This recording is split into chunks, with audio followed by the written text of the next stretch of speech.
Justify होता है article 63 के तहत। तो अगर आप आर्टिकल 63 लगाते हैं और पूरी नियति से लगाते हैं तो आप यकीन करें कि ये 90% असेंबलियां फारिग हो जाएंगी। जी। अच्छा, आसिफ महमूद साहब, मुख्तलिफ तज्जियाकारों का यह भी कहना है कि ये अदालत, ये हुकूमत जो है अब चाह रही है कि इनकी हुकूमत जो है वो इनको एक बार फिर सियासी तौर पे जो है वो बना दिया जाए, मजलूम बना दिया जाए, हुकूमत गिर जाए। हुकूमत अपनी तकरीबन मुद्दत तो पूरी कर चुकी है। यही कह रहा हूँ कि ये चाहते हैं कि कोई ऐसी बात हो और इसीलिए इस रवैये का मुजाहरा किया जा रहा है।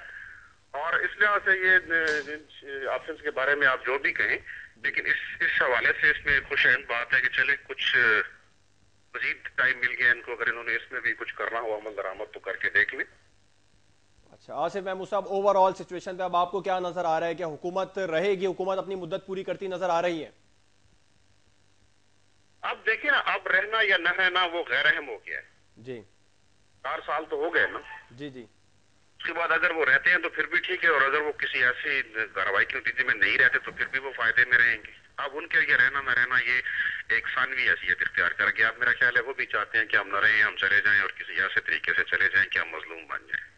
बहुत शुक्रिया आसिफ महमूद साहब रॉयल न्यूज़ से गुफ्तगू करने का। सीनियर तज्जियाकार आसिफ महमूद रॉयल न्यूज़ से गुफ्तगू कर रहे थे। उनका ये कहना था कि अब हुकूमत रहे ना रहे, ये तमाम फैसले जो हैं ये एक सानवी हैसियत इख्तियार कर गए हैं। हुकूमत तकरीबन अपनी मुद्दत अब पूरी ही कर चुकी है। और आपको बताएं, सुप्रीम कोर्ट ने एनआरओ के हवाले से एक फैसला सुनाया। सुप्रीम कोर्ट का सदर और वजीर आजम पर अदम एतमाद का इजहार है। नैब की रिपोर्ट जो है वो गैर तसल्ली बख्श करार दी है अदालत ने, और इसमें 6 ऑप्शन दिए हैं अदालत ने। और पहला ऑप्शन यह है कि चीफ एग्जीक्यूटिव और वफाकी सेक्रेटरी के खिलाफ तौहीन अदालत की कार्रवाई की जाए। दूसरा ऑप्शन जो सामने आ रहा है वो यह है कि आर्टिकल 63G का चार्ज लगाकर पार्लियामेंट की रुकनीत ना अहल करार दे दी जाए। तीसरा ऑप्शन जो है हल्फ की पासदारी ना करने पर सदर के खिलाफ ऐसी ही कार्रवाई की जाए। चौथा ऑप्शन एक है कि अदालत एक फैसला करे और इस फैसले पर अमल दरामद कराए। पांचवा ऑप्शन चेयरमैन नैब के खिलाफ मिसकंडक्ट की कार्रवाई होगी। छठा ऑप्शन अवाम फैसला दे और अदालत मुकम्मल तहम्मुल का मुजाहरा करे।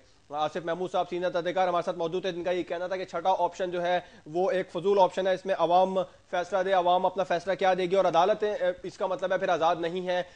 छठा ऑप्शन उनका ये कहना था कि वो एक बिल्कुल ही गैर जरा सा ऑप्शन है। पांचवा ऑप्शन है चेयरमैन नैब के खिलाफ मिसकंडक्ट की कार्रवाई की जाएगी। और चौथा ऑप्शन अदालत एक फैसला करे और मुकम्मल तौर पर इस फैसले पर अमल दरामद कराए। अदालत ने एनआरओ केस के हवाले से आज फैसला सुनाया है। वजीर आजम पर अदम एतमाद का इजहार किया है अदालत ने, और अदालत का अब ये कहना है कि वजीर आजम और सदर ने बादी नज़र में जो है वो अदालत की हुकूमतदौली की है। वजीर आजम ने हल्फ किया है कि वो ज़ाती मुफाद को तरजीह देंगे, लेकिन ऐसा नहीं हुआ है। बादी नज़र में वजीर आजम दयानतदार आदमी नहीं है। सेक्रेटरी कानून भी बगैर बताए अदालत में ना आए। सुप्रीम कोर्ट ने फैसले पर अमल दरामद ना होने से अदालत को मायूसी हुई है।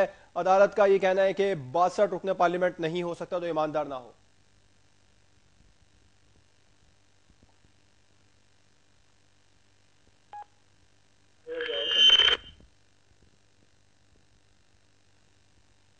हमारे साथ टेलीफोन लाइन पर मौजूद है जस्टिस रिटायर्ड नासिरा जावेद। उनसे इस हवाले से मजीद तज्जिया लेते हैं। जस्टिस रिटायर्ड नासिरा जावेद साहब, ऑल न्यूज़ में खुशामदीद।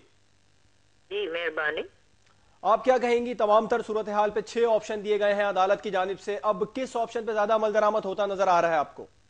देखिए, मुझे तो पहली तो एक बात ये है कि 16 तारीख तक उन्होंने कहा है कि लार्जर बेंच कॉन्स्टिट्यूट होएगी, तो ये तमाम बातें तो इल्तवा में चली जाएंगी ना 16 तक फिर। और 6 दिन में मोहलत है हुकूमत को कि इस पे अमल दरामद करने के, खुद भी कोई तरीके सोचे या अपने लाए मतलब को भी ज्यादा मुस्बत करे। एक तो ये ऑप्शन है।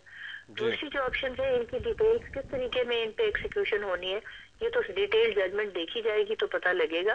बाकी एक जो उसमें ऑप्शन उन्होंने कहा है कि कमीशन जो है वो सेटअप कर सकती है सुप्रीम कोर्ट इम्प्लीमेंटेशन कराने की इस फैसले की।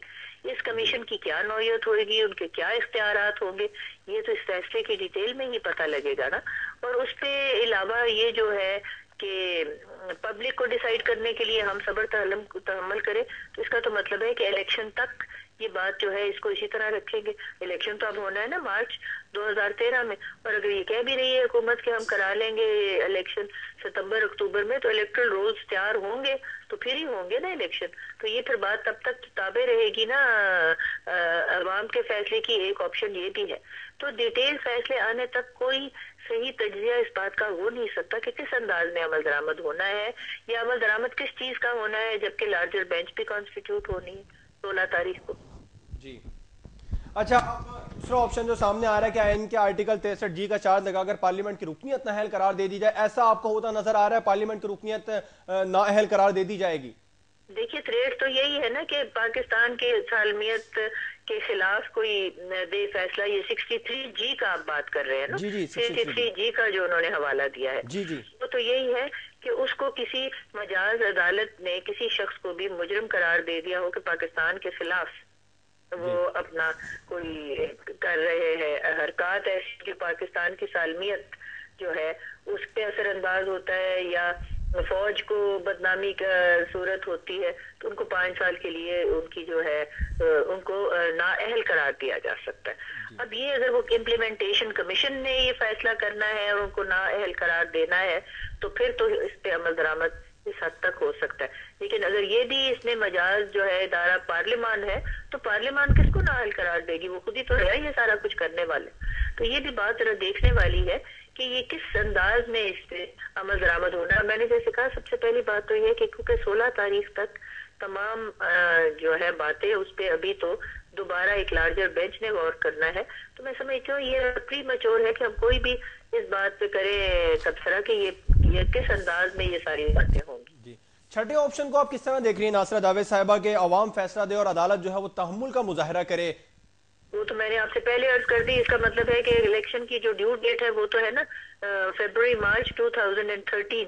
इन्होंने कहा कि हम सितंबर अक्टूबर पे भी गौर कर सकते हैं, लेकिन अभी इलेक्शन कमीशन ने कह दिया कि हमारे पास फहरिस्तें ही तैयार नहीं। तो इलेक्शन तो तभी होंगे ना जिस वक्त फहरिस्तें तैयार है, तो फिर ये अवाम फैसला कर सकती है कि क्या इन्हीं को वापस लाना है या इनके खिलाफ वोट देना है। तो ये तो एक बड़ा लंबा मंसूबा है 6th ऑप्शन। लेकिन असल में तो ऑप्शन फिर अगर और सारे कोई रास्ते नहीं मुस्बत साबित होते तो फिर यही ऑप्शन है। लेकिन अवाम बेचारी को क्या आप बताएं, जिनको आप रख लेते हैं, ना खानदान उनकी तालीम पे कोई जोर होता है, ना उनकी सेहत पे जोर होता है, ना उनको रोजी रोटी का कोई इंतजाम होता है, वो क्या वोट है? वो 500 रुपए में वोट भेज कर देती है, तो 2 दिन की आफियत के लिए फिर 5 साल की अजियत अपने गले ले लेती है। तो हमारे तो आजकल अवाम के भी और हमारे सबके हालात ऐसे ही हुए। बाहर कैफ ये तो अब सारी बातें डिटेल्ड जजमेंट से सामने आएंगी और 16 तारीख के बाद पता लगेगा। लेकिन वो जो छठा फैसला है तो वो तो यही है ना कि अगले साल इलेक्शन तक हम तमाम लोग ये देखते रहे कि ये जो 4 साल में इन्होंने हमारा अजर किया वो 5वें साल में क्या करेंगे। जी बहुत बहुत शुक्रिया जस्टिस रिटायर्ड नासरा जावेद साहब और रॉयल न्यूज़ से गुफ्तगू करने का। जस्टिस रिटायर्ड नासरा जावेद रॉयल न्यूज़ से गुफ्तगू कर रही थी, अपने ख्यालात का इजहार कर रही थी। उनका ये कहना था कि जो छठा ऑप्शन जो है ये जो है 1 साल और दे दिया जाएगा हुकूमत को अगर छठे ऑप्शन पर अदालत गौर करे। तो आपको बता रहे हैं अदालत ने NRO केस के हवाले से फैसला दिया है। आज 6 ऑप्शन दिए हैं और एक लार्जर बेंच बनाया है। ये लार्जर बेंच अब फैसला देगा इन 6 ऑप्शन में से किसी एक ऑप्शन को भी जो है वो फैसला सुनाया जा सकता है। 6 ऑप्शन ये आपको बताते हैं। पहला ऑप्शन ये है कि चीफ एग्जीक्यूटिव और वफाकी सेक्रेटरी के खिलाफ तौहीन अदालत की कार्रवाई की जाएगी। दूसरा ऑप्शन आर्टिकल 63G का चार्ज लगाकर पार्लियामेंट की रुकनियत नाअहल करार दे दें। तीसरा ऑप्शन हल्फ की पासदारी न करने पर सदर के खिलाफ ऐसी ही कार्रवाई की जाए। चौथा ऑप्शन अदालत एक फैसला करे और उस पर मुकम्मल तौर पर अमल कराए। पांचवा ऑप्शन है चेयरमैन नैब के खिलाफ मिसकंडक्ट की कार्रवाई की जाएगी। छठा ऑप्शन अवाम फैसला दे और अदालत तहम्मुल का मुजाहरा करे। वजीर आजम ने अदालत का आज ये कहना है कि वजीर आजम ने हल्फ लिया है कि वो जाती मुफाद को तरजीह नहीं देंगे। बादी नजर में वजीर आजम ने दयानतदार आदमी नहीं है और उनका अदालत का ये भी कहना है कि सेक्रेटरी कानून भी बगैर बताए अदालत में ना आए। सुप्रीम कोर्ट ने फैसले पर अमल दरामद ना होने से अदालत को मायूसी हुई है। 63G रुकने पार्लियामेंट नहीं हो सकता जो ईमानदार ना हो। और आपको बताएं कि आज अदालत ने वजीर आजम और सदर आसिफ अली जरदारी पर अदम एतमाद का इजहार किया है। अदालत का ये कहना है कि बादी नजर में इन्होंने अपनी जाती मुफादात को तरजीह दी है। आपको बताएं कि अदालत ने 6 ऑप्शन दिए हैं NRO केस के हवाले से और 6 ऑप्शन आप स्क्रीन पर देख भी सकते हैं।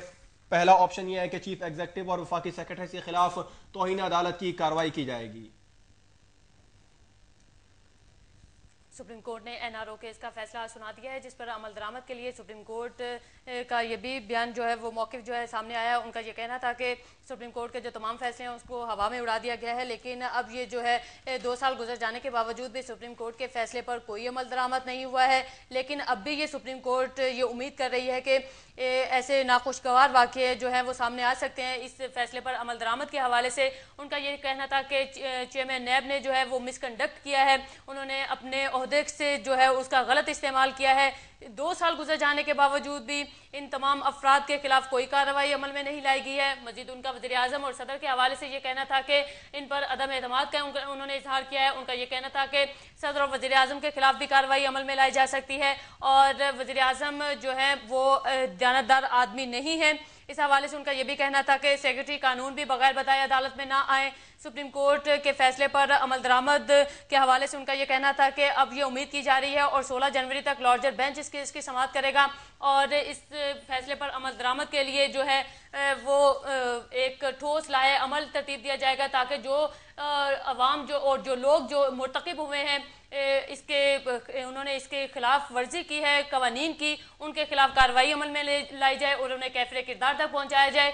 2 साल गुजर जाने के बावजूद भी उन लोगों के खिलाफ जो है वो हालांकि वो सजा याफ्ता लोग थे लेकिन फिर भी उनको तरक्कियां दी गई हैं, उनके खिलाफ कोई कार्रवाई अमल में नहीं लाई गई है। और इस हवाले से सुप्रीम कोर्ट का कहना था कि जो हालात हैं वो नाखुशगवार होंगे तो जरूर, लेकिन इन लोगों के खिलाफ कार्रवाई अमल में लाई जाएगी।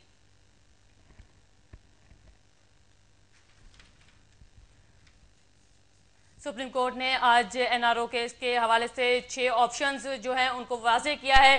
पहला